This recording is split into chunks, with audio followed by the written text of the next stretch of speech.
मजाक क्यों जाते हैं? किसी मोहल्ले में अगर आपको झगड़ा कराना हो, उस मोहल्ले के अंदर बोर करा दो, दो पक्ष तैयार हो जाएंगे आपने सामने डंडा चलाने के लिए। बोर होता बाद में, पहले क्षेत्रीय बदमाश वहां करके कब्जा करने की कोशिश करते हैं। इसकी वजह क्या है बताइए आप? कहीं पे किसी की परचून की दुकान खुल रही है, वहां जाके दबंग लोग अपना कब्जा करने की कोशिश क्यों नहीं करते? क्योंकि बोर एकमात्र ऐसी एक इनकम का जरिया बन गया है, अवैध इनकम का जरिया, जिससे कि सभी की रोजी रोटी बड़ी आसानी से चल रही है। संगम बिहार के अंदर जितने भी अब से पहले बोर चल रहे हैं और अभी भी चल रहे हैं, सब पे अवैध वसूली हो रही है। क्या ईमानदार प्रतिनिधि को ये नजर नहीं आता? क्या ईमानदार सरकार को ये नजर नहीं आता? जबकि दिल्ली सरकार जब मशीन भेजती है बोर कराने के लिए, उसका पैसा, जनता का पैसा दिल्ली सरकार देती है। बोर खराब हो जाता है, उसके अंदर मशीन डाली जाती है, तो वो भी पैसा दिल्ली सरकार यानी कि जनता का पैसा होता है। उसके अंदर रिचार्ज होता है, वो दिल्ली सरकार कराती है, यानी कि जनता की जेब का पैसा होता है। बीएससीएस बिजली का बिल लेती है, वो भी जनता के पैसे का होता है।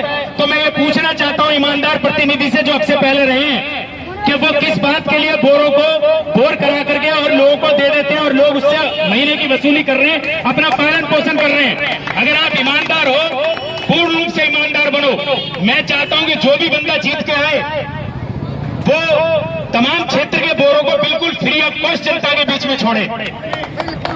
अगर मैं कहता हूं, अगर पैसे वसूल भी रहे हो आप, अगर एक बोर पर 300 कनेक्शन है फॉर एग्जाम्पल के तौर पे, और 10,000 रुपए उसको चलाने वाला लेता है बतौर तनख्वाह के, तो उस 10,000 को आप 300 कनेक्शन से डिवाइड कर दीजिए। जो पैसा निकल के आता है, चाहे 5 रुपए प्रति माह निकल के आए, 20 रुपए प्रति माह निकल के आए, वही पैसा आप लीजिए और तब जनता के बीच में उस बोर को सौंपिए। लेकिन ऐसा नहीं हो रहा है। ये बहुत बड़ा स्कैम चल रहा है। 300 कनेक्शन है कम से कम संगम बिहार के अंदर, और आप हिसाब लगाएंगे तो कई करोड़ों में हिसाब पहुंचेगा। मैं इसीलिए ये कहूंगा कि आप जिसको भी चुने, ऐसे आदमी को चुने जो निस्वार्थ हो, जनता की सेवा के लिए हो। विष्णु अग्रवाल जी धन दौलत से, ईश्वर की कृपा है, रोजी रोजगार से सक्षम है। इनको पैसे की आवश्यकता नहीं है, इनको पैसे कमाने की आवश्यकता नहीं है, सिर्फ इनको जन सेवा करने की एक ललक है। ये जन की सेवा करना चाहते हैं। ईश्वर की बड़ी मेहर है इनके ऊपर। तो मैं यही कहूंगा कि भाई विष्णु अग्रवाल जी को अपना मत दें, वोट दें आने वाली 4 तारीख को। जय हिंद, जय भारत, सत्यमेव जयते।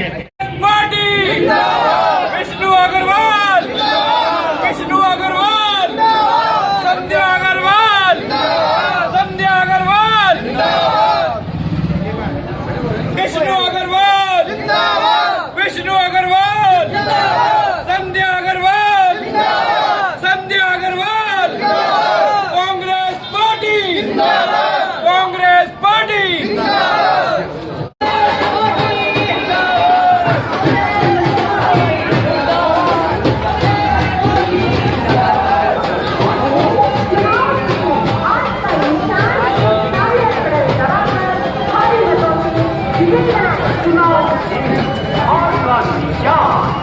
सामने वाला बटन